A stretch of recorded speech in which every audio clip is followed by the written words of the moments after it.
Shadows of the past, the haunting reality of abandoned asylums. The word alone conjures images: dark hallways, rusted bars, and vacant rooms that once held tormented souls. These institutions, intended as havens for the mentally ill, often became places of sorrow and despair. Many factors contributed to their decline. Medical advancements exposed cruel treatments. Overcrowding bred neglect. The weight of stigma and misunderstanding grew heavy. Asylums, once filled with the echoes of suffering, now stand empty.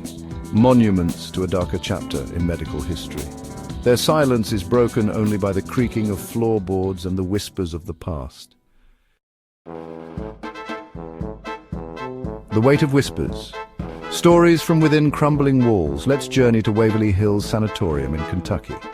This sprawling complex, opened in 1910, housed thousands of tuberculosis patients. Death was a constant companion at Waverly.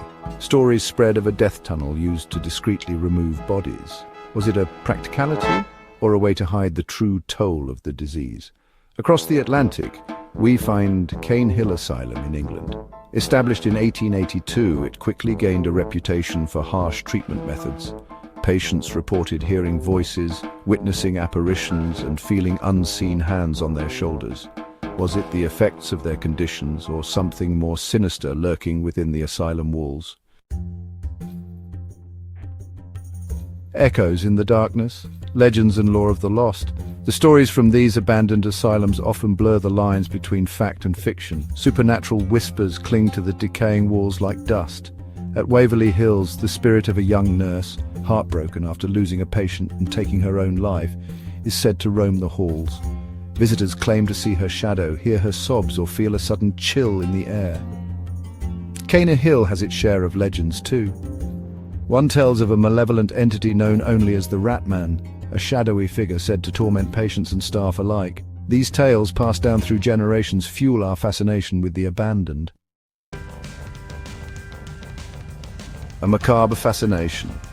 Why we're drawn to the abandoned? Why are we so captivated by abandoned asylums? Perhaps it's the tangible connection to the past.